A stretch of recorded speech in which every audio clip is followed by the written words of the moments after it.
Hello everyone, welcome to my channel.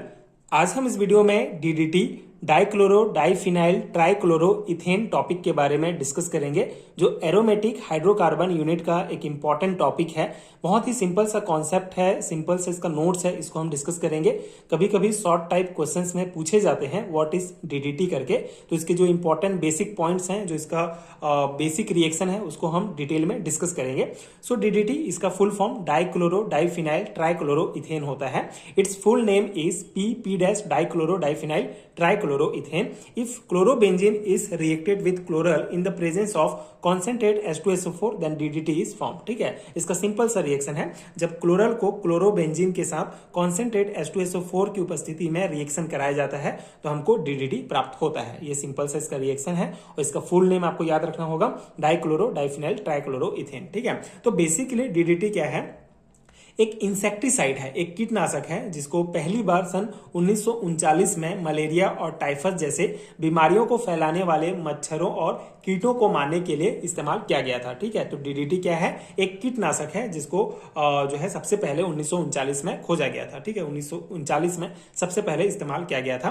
Basic reaction हमने जैसे discuss कर लिया, क्लोरल को क्लोरोबेंजीन के साथ जब कॉन्सेंट्रेट H2SO4 की उपस्थिति में रिएक्ट कराया जाता है तो हमको डीडीटी प्राप्त होता है। बेसिकली क्लोरल और क्लोरोबेंजीन का रिएक्शन से डीडीटी का जो सिंथेसिस है, ये एक इलेक्ट्रोफिलिक एरोमेटिक सब्स्टिट्यूशन रिएक्शन होता है। ठीक है, क्लोरल और क्लोरोबेंजीन के रिएक्शन से जो डीडीटी हमको प्राप्त होता है, ये क्या है? हमारा एक इलेक्ट्रोफिलिक एरोमेटिक सब्स्टिट्यूशन रिएक्शन है ये। ठीक है, बेसिकली ये रिएक्शन एसिडिक मीडियम में होती है एंड इसमें लेविस एसिड कैटलिस्ट जैसे कि कॉन्सेंट्रेट H2SO4 या इसकी जगह एनहाइड्रस एल्यूमिनियम क्लोराइड AlCl3 भी यूज किया जाता है। ठीक है, तो ये इसका बेसिक रिएक्शन है, कुछ बेसिक पॉइंट्स हो गया।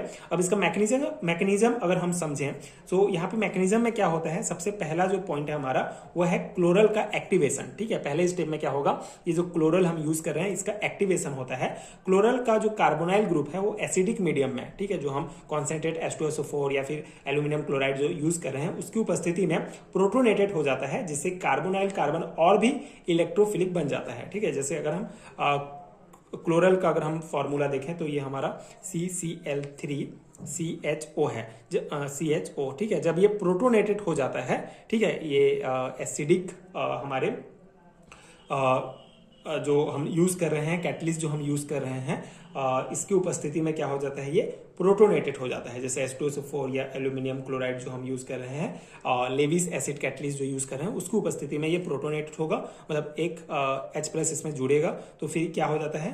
CCl3 CH+OH, मतलब ये एक प्रकार का कार्बोकेटाइन जो है बन जाता है। ठीक है, ये CCl3 CH+OH। ठीक है, ये क्या बन गया? हमारा कार्बोकेटाइन जैसे एक इंटरमीडिएट बन जाता है।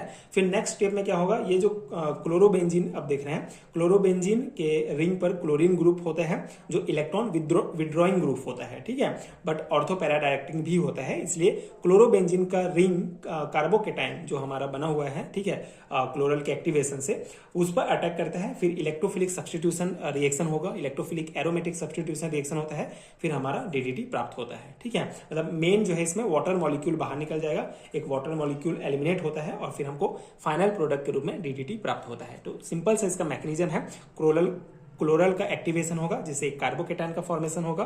फिर क्लोरोबेंजीन जो है इस कार्बोकेटाइन के साथ रिएक्ट होगा, मतलब इलेक्ट्रोफिलिक एरोमेटिक सब्स्टिट्यूशन रिएक्शन होगा। फिर वाटर मॉलिक्यूल जो है उससे बाहर निकल जाएगा। जैसे हमने पिछले वीडियोस में जो फ्रीडल क्राफ्ट रिएक्शन हमने डिस्कस किया, सल्फोनेशन, नाइट्रेशन, ये सभी सेम है। ठीक है, सभी जो है हमारा एरोमेटिक जो है सब्स्टिट्यूशन रिएक्शंस होते हैं, उसी प्रकार ये भी है। ठीक है, इस प्रकार से फिर हमको डीडीटी प्राप्त हो जाता है। ठीक है, ये मेन इसका हमारा रिएक्शन हो गया, मैकेनिज्म भी इसका हो गया। कुछ और इंपॉर्टेंट पॉइंट्स अगर हम देखें तो it is an important insecticide for mosquitoes, flies, moth and few agricultural paste. It's a colourless crystalline compound. ठीक है, तो ये बेसिकली एक इंसेक्टिसाइड है, इंपॉर्टेंट इंसेक्टिसाइड है एंड कलरलेस क्रिस्टलाइन कंपाउंड है। कमर्शियल रूप में अगर हम देखें तो डीडीटी को जो है, DDT is mixture of many isomeric form, जैसे PP- आइसोमर्स 70% होगा, OP आइसोमर्स 10 to 15%, रेस्ट जो OO आइसोमर्स होते हैं वो इन सभी आइसोमर्स से मिलकर जो है कमर्शियल डीडीटी बनाया जाता है। ठीक है, तो बस इतना ही पॉइंट है, इतना सा नोट्स है। अगर 2 and 3 मार्क्स में पूछा जाता है तो आप ये रिएक्शंस एंड ये पॉइंट्स लिख सकते हैं। इंपॉर्टेंट है डीडीटी। आप बीएससी एंड एमएससी लेवल के एग्जाम्स की प्रिपरेशन कर रहे हैं तो ये टॉपिक आपके लिए डेफिनेटली बहुत हेल्पफुल होगा। बहुत इंपॉर्टेंट टॉपिक है, आप इसको पढ़ सकते हैं। एंड आई होप कि आपको समझ में आ गया होगा। जितना बेसिक मुझे समझ में आया मैंने समझाने का प्रयास किया। एंड अगर ये वीडियो हेल्पफुल है तो आगे के वीडियोस देखने के लिए आप चैनल के साथ जुड़े रहिए। एंड हैंड रिटन नोट्स के लिए आप डिस्क्रिप्शन बॉक्स चेक कर सकते हैं, वहां आपको लिंक्स मिल जाएंगे। Thank you so much for watching.